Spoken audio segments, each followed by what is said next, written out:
Putok muna bago tanong. Yan daw ang patakaran ng ilang mga pulis. Gaano nga ba kadalas mangyari ang mga trahedyang dapat sana'y naiwasan kung naging maingat lamang ang pulisya? Mahal na ang bigas, di na maabot ng marami. Pero bakit maraming magsasaka ang mas gustong magtanim ng damo kaysa sa pagtatanim ng palay?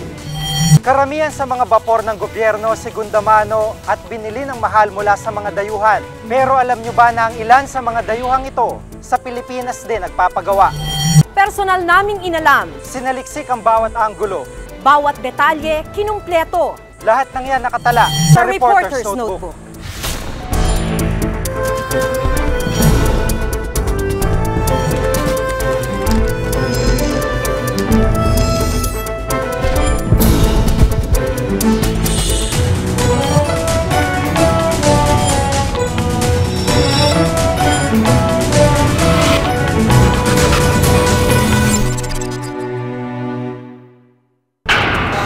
Tawag na rules of engagement. Walang tungkol dyan. Actually, ako engineering graduate ako eh. Hindi naman ako ganun tawag dito, aware sa rules of engagement. Rules of engagement. Basta parang stage pa yun. Malaking bahagi ng araw nila nauubos sa paglalakbay. 4 na oras na kaming bumabiyahe. Sa pagtutulak ng bangka, sa paglaban sa pagod. Pero sa dulo ng mahabang ilog palang magsisimula ang trabaho nila. Mga angkadinhin. Walang kagamitan. Yung mga scratch ang galing sa munisipyo. At kinakalawang ang kinabukasan. Demolition pa itong X-ray machine. Pero imbes na mag-abroad, alamin kung bakit the doctor is out of town. Lunes sa Eyewitness.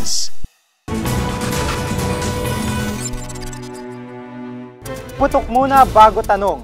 Biktima raw ng ganitong patakaran ng pulisya ang ilang pamilya. May mga namatay na dahil sa walang pakundangang pamamaril ng mga pulis. May halaga pa ba sa kanila ang rules of engagement at lahat kaya sila alam ito?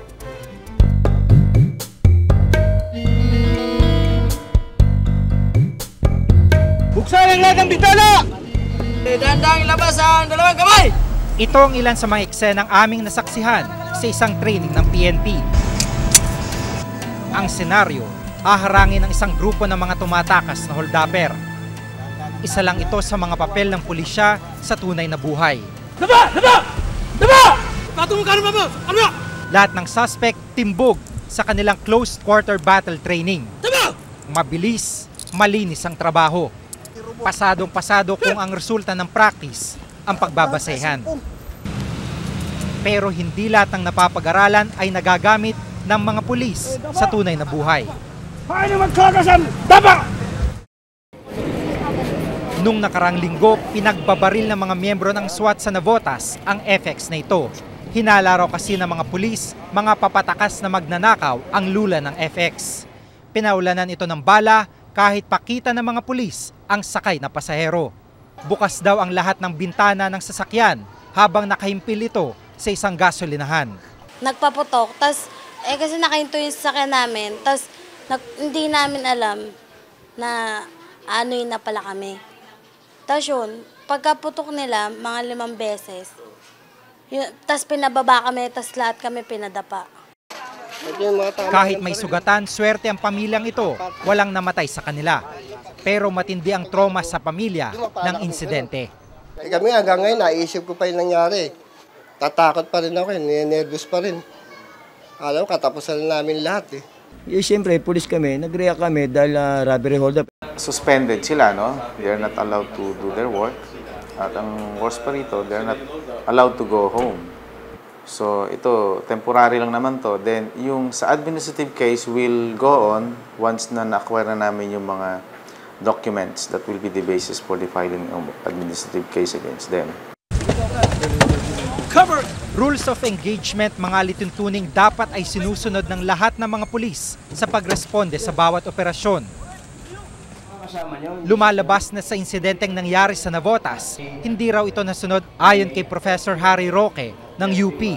Bakit hindi nila pinara? Bakit hindi nila in-ascertain yung identity ng nakasakay? Ang presumption ay dapat huwag ka magpaputok. Ang nangyayari ngayon, ang presumption, magpaputok ka muna, magtanong ka ng tanong mo later on.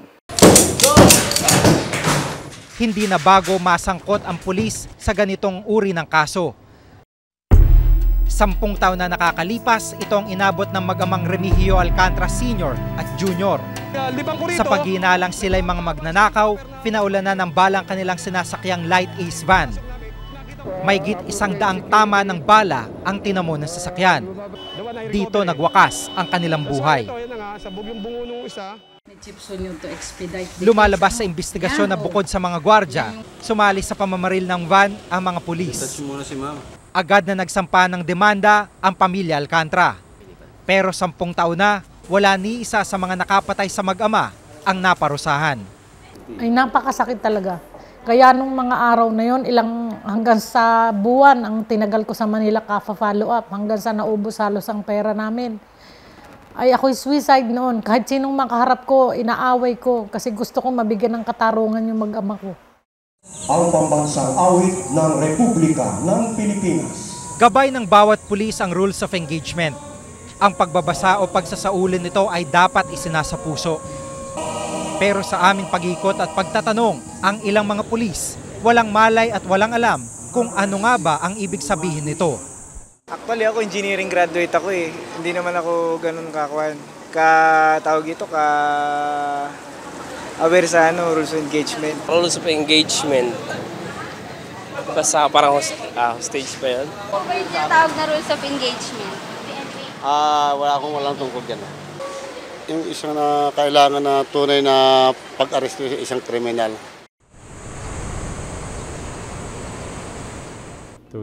Si Director General Arturo Lumibaw ang hepe ng PNP. Nang bisitahin namin siya sa kanyang tanggapan, aminado siyang may katagalan na ring hindi niya nababasa ang handbook ng operational procedures. May pagsasanay naman daw ang mga pulis sa paghawak ng iba't ibang sitwasyon. We should extend more yung course on leadership, on behavior, on discipline.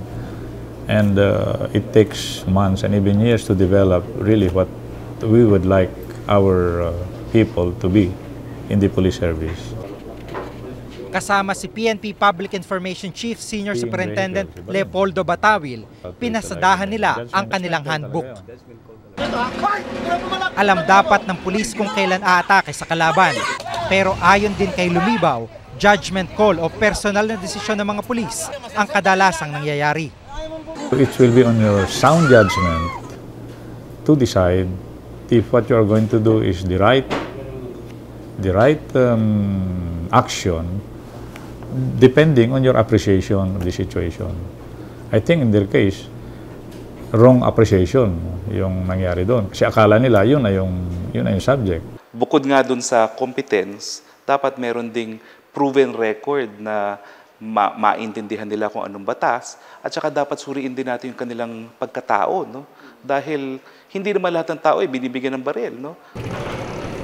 Ang problema sa pulisya, marami raw mali sa kanilang operasyon dahil maraming mali sa kanilang pagkuha ng mga bagong pulis. Kasi kahit sino nilang kinukuha nila eh. Wala nang pagsusuri. In fact, thankful sila basta mayroon lang aplikante, no? Dahil ang problema nga nila, saan kukuha ng aplikante? Ayon sa PNP, 4 na taon sa kolehiyo ng anumang kurso, exam at 6 na buwang training, sabak na agad ang karamihang nagnanais na magpulis. Ang Philippine National Police Academy o PNPA, isang eskwelahan para sa mga nagnanais maging opisyal ng PNP. Mas malalim ang kanilang training. 4 na taon ang binubuno ng bawat kadete bago makapasok sa serbisyo.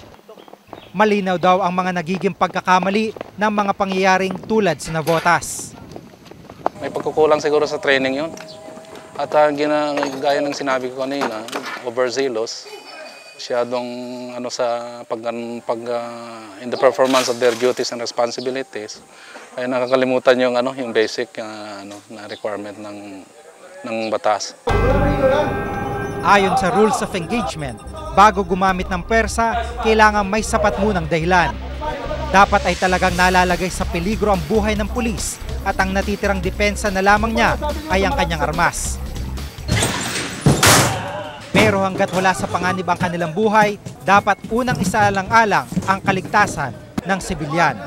Ako si Giga Manikad at itong nakatala sa aking reporter's notebook.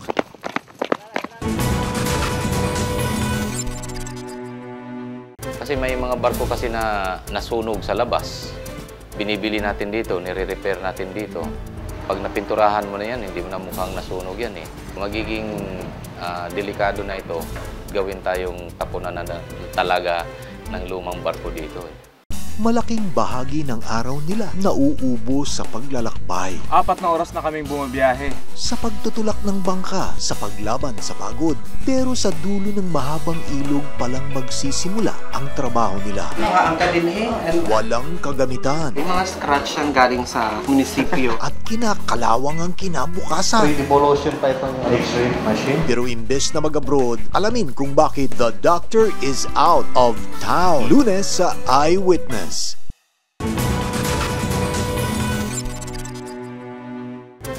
Roll on, roll off. Murang biyahe para sa lahat sa bansa. Ilan lang ito sa mga barkong binili ng gobyerno sa ibang bansa. Imported nga, luma naman. Habang ilang paggawaan ng barko sa bansa, tila napapabayaan na.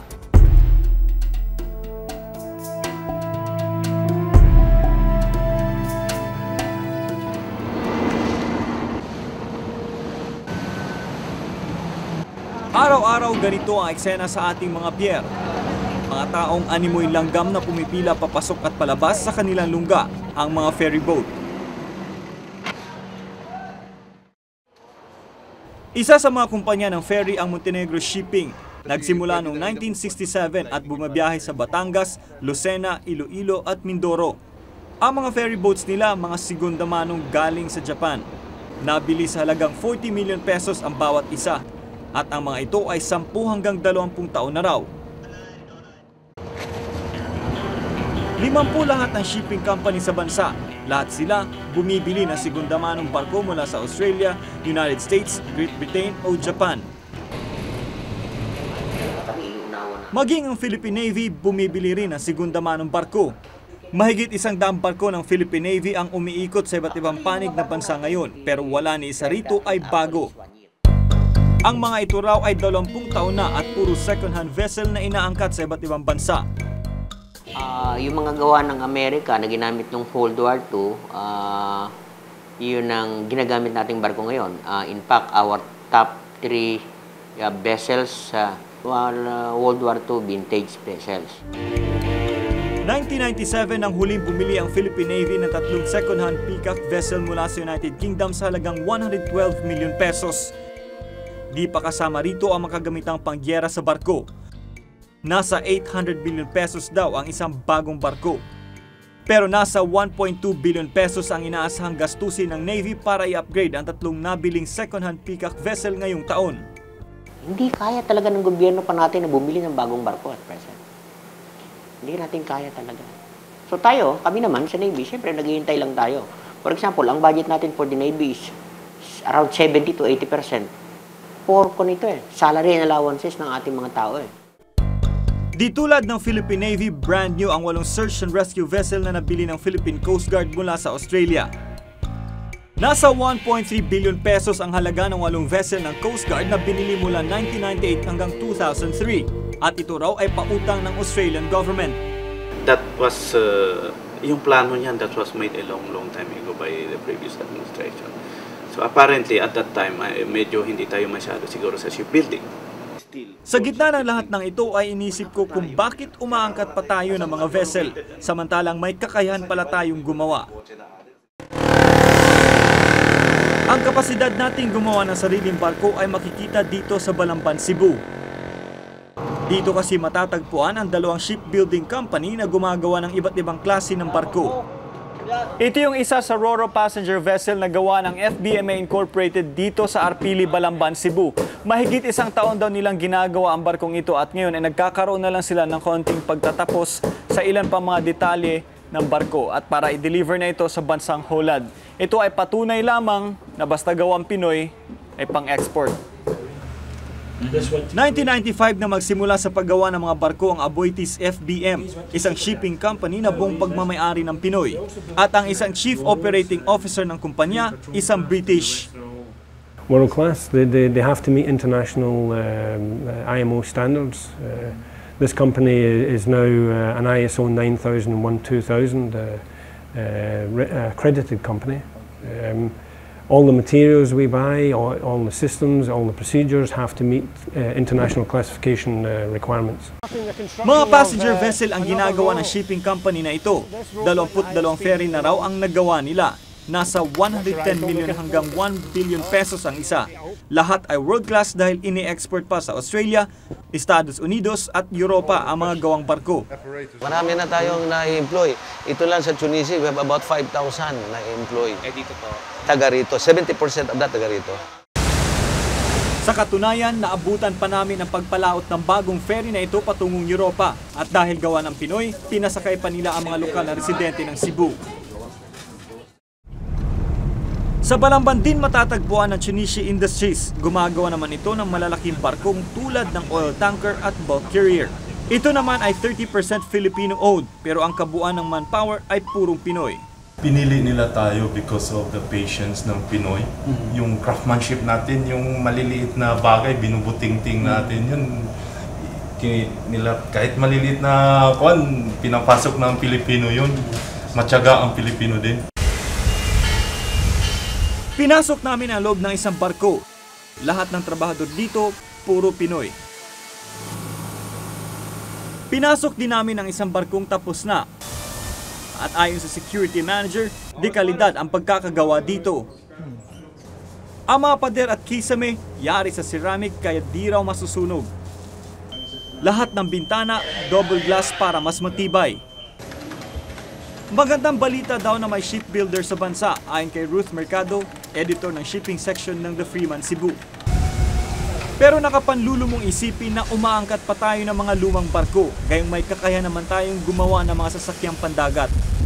We don't have a policy on shipyard building at this point in time. Those things should be considered. Because if we don't consider that, we will continue to import ships and we will continue riding on ships that are second-hand when we really have the capacity to build one. Dapat daw bawasan ng gobyerno ang buwis sa mga shipbuilders para makakapagbenta na raw ang mga ito ng higit na mas mura. What government should do, one, they should do something about charges. Government should come up with parameters and a common ground exactly on how to inspect ships by its safety component. Sa bawat barkong nabibenta ng shipbuilders, 5 hanggang 30% ng kita ay napupunta sa buwis. Bukod dito, may 15% pa silang VAT para sa anumang materyales na ini-import nila para gumawa ng barko. Walang may gustong ano. Pero ayon kay Captain Jeffrey Solon, Pangulo ng Visayas Ferry Association, di lamang naman buwis ang problema nila. Una, di raw tinitingnan ng gobyerno ang age limit ng mga barkong galing sa ibang bansa. Kaya kahit 1960 pa ang vessel, ginagamit pa rin ito. Sa halos lahat daw ng bansa, di na pwede ang mga barkong higit 10 taon. Yung original document, kumbaga yung birth certificate mismo ng barko, kung kailan. Kasi normally na ilalagay lang doon yan, pag galing labas, walang capacity ang marina at present to check kung talagang totoo ba na talagang ganitong taon na nagawa yung barko. Pwedeng dayain yan eh.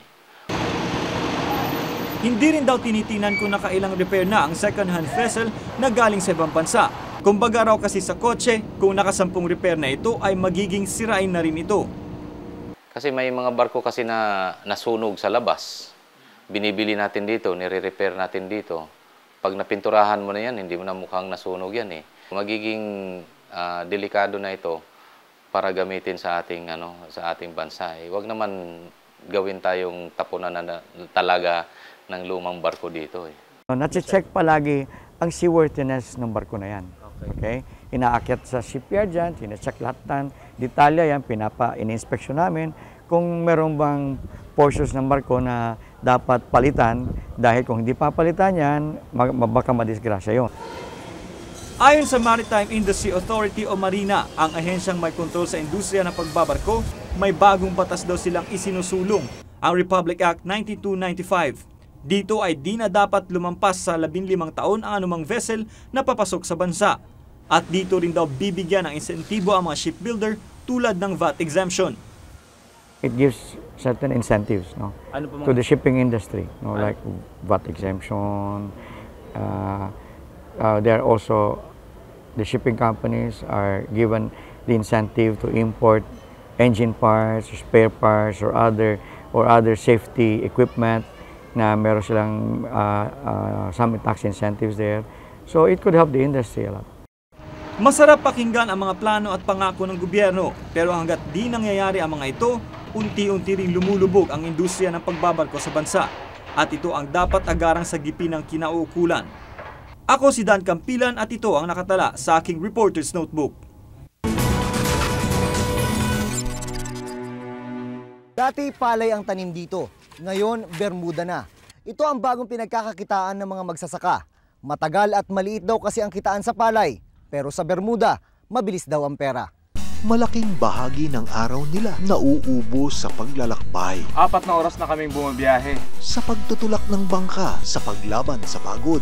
Pero sa dulo ng mahabang ilog palang magsisimula ang trabaho nila. Mga angkalin Walang kagamitan. Yung mga scratch ang galing sa munisipyo. At kinakalawang ang kinabukasan. So, evolution pa itong X-ray machine. Pero imbes na mag-abroad, alamin kung bakit the doctor is out of town. Lunes sa Eyewitness.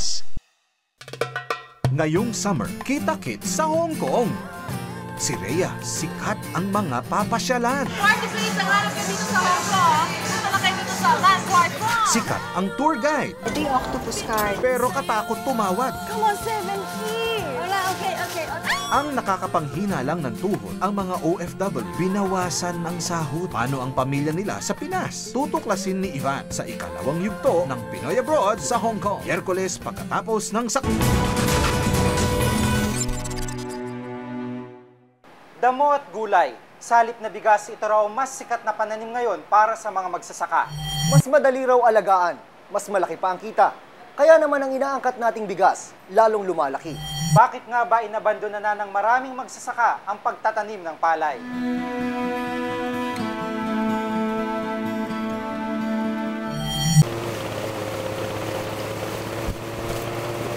Noong dekada 70, nakilala ang Pilipinas bilang Rice Granary of Asia. Sa atin kasi kinukuha noon ang supply ng bigas para sa ibang bansa sa rehiyon. Baliktad na ngayon, tayo na ang umaangkat. Sa Barangay Pukyot sa bayan ng Paumbong, Bulacan, ang mga dating palayan mukhang golf course na. Dati palay ang tanim dito, ngayon Bermuda na. Ito ang bagong pinagkakakitaan ng mga magsasaka. Matagal at maliit daw kasi ang kitaan sa palay, pero sa Bermuda, mabilis daw ang pera. Nitong Pebrero, bukod sa palay, nagsimula ring magtanim ng Bermuda sa kanyang bukirin si Mang Narding. Ang mga landscaper naghahanap ng damo, yung Bermuda grass. Kung minsan nagkukulang ng supply. Kaya nahikayat din ako na sumubok magtanim din ng Bermuda grass o bluegrass. Ayun ang kainaman lang ng Bermuda, nung bluegrass na yan. Madaling maging pera. Kung sa palay, 3 piso kada square meter ang kanyang kinikita. Sa Bermuda, 4 na piso ang napupunta sa kanyang bulsa. Kaya mas malaking parte ng kanyang lupain ang nilalaan niya para sa damo. Ang palay, pinakakuha din pagpuproduction mo, umpisa sa paglilinang hanggang pag-harvest 4 months.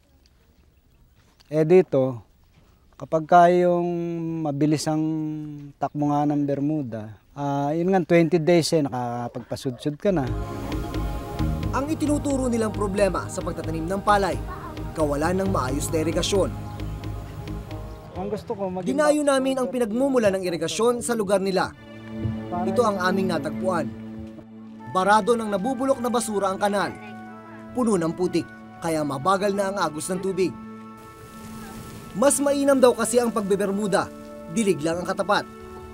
Mas mainam po ito sa palay kung sa damo. Kasi po ang damo, malaki ang ating pagbabawian. Makalabag man po tayo, hindi man lahat ay namamatay. Hindi katulad ng palay or na malubog, hindi na tayo makabawi. Budget. Ito naman ang problemang itinuturo ng NIA o National Irrigation Administration kung bakit may kakulangan sa irigasyon. At this point in time kasi, medyo kinakapos tayo ng budget nga dyan dahil kinukulang pa nga yung collection natin. So, ibig sabihin, may mga areas pa rin na hindi namin minsan na-maintain dahil sa kakulangan nga ng budget. Pero batay sa mga dokumentong mula sa Commission on Audit o COA, noong 2003, umabot na sa 3.8 billion pesos ang pondong binigay ng gobyerno sa NIA. Bukod pa rito ang kinikita nila mula sa irrigation service fee na sinisingil sa mga magsasaka. Kasi at 60% collection efficiency, hindi pa rin natin matugunan yung pangangailangan ng NIA. So, ang plano talaga ng National Irrigation Administration is to increase the irrigation collection efficiency. Habang patuloy na walang maayos na irigasyon, patuloy din ang pagdami ng mga magsasakang lumilipat sa pagtatanim ng bermuda. Kaya na sanang pakainin ng 1 hektaryang palayan ang 70 hanggang 100 katao sa isang taon. Aminado rin ng Department of Agriculture na nakababahala na ang conversion ng paggamit ng mga sakahan.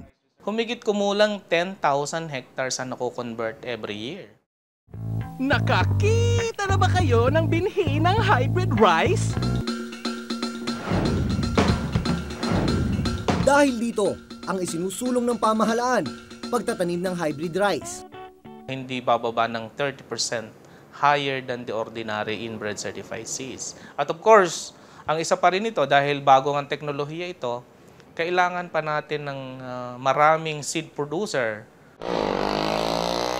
Ngunit mismong NFA ay hindi bilib sa hybrid rice. Madaling mabasag. So yung merkado ay sinasabi, mura lang yan dahil ayaw namin ng mga basag na bigas. Sakitin din daw ang uri ng palay na ito. May mga ibang hybrid naman na medyo, lalo na kung rainy season, susceptible to diseases. Sa taong ito, 450 million pesos na ang ginugol sa promotion ng hybrid rice pa lang. Bukod pa ito sa 875 billion pesos na budget na ginugol naman ng pamahalaan upang tiyaking maabot ang 2005 rice production target na 15.1 million metric tons. Sa kabila nito, kinulang na naman tayo sa bigas. Tayo'y mag-aangkat, ang tinatayang kakailanganin ng Pilipinas sa 2005 ay anywhere from 1.4 to 1.6 million metric tons. Ayon sa National Statistics Coordination Board, aabot sa 100.7% increase ang aangkatin nating bigas ngayong taon. Kung ikukumpara sa ibang bansa tulad ng Vietnam at Thailand, napakaliit talaga ng ating produksyon. Vietnam has 7 million hectares. Thailand has 9 million and we have only 3 million. At idagdag pa dito na mas mura lumalabas ang bigas na imported mula sa Vietnam at Thailand. Naniniwala naman ng Department of Agriculture na sa loob ng ilang taon ay hindi na tayo kukulangin ng supply. Sa 2006 up to 2007, kung maibibigay natin itong sapat na resources na humigit kumulang sa 3 to 4 billion a year na budget ng GMA Rice Program, hindi malayo na kaya nating mag-self-sufficient as early as 2007. Tandaan na ang unang pangangailangan ng isang bansa ay ang pagkain. Napapakain mo ang lumalago mong populasyon. Habang pinagtatalunan kung ano ang tamang solusyon, ang mga tulad ni Mang Narding ay dito na muna sa pagtatanim ng bermuda. Dahil sa masalimuot na sitwasyong kinalalagyan nila. Ang ibang magsasaka, pati pagtatanim ng sampagita ay pinapasukan na rin. 1 hanggang 5,000 piso ang kinikita niya sa pagtatanim ng sampagita sa araw-araw. Ay mahina pagka sa palay. Kasi 3 buwan siyang maghihintay. Hindi pa sigurado sa panahon. Kontento na kami rito dahil sa sumasapat na sa amin. Kumikita na kami sa araw-araw dito. Ako si Jun Veneracion at ito ang nakatala sa aking Reporters Notebook.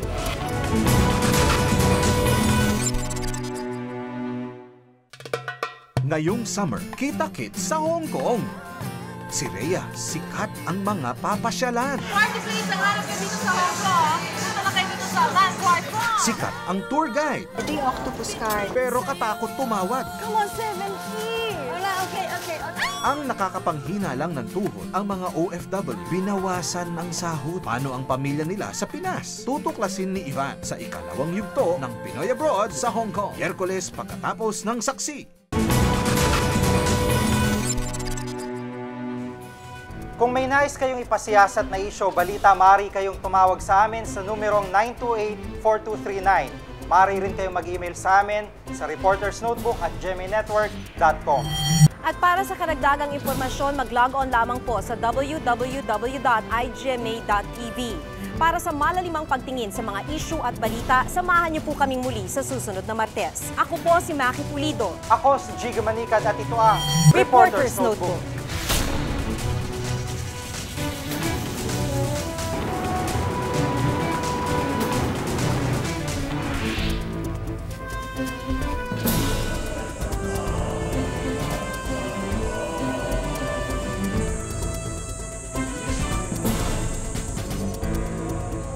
Thank you.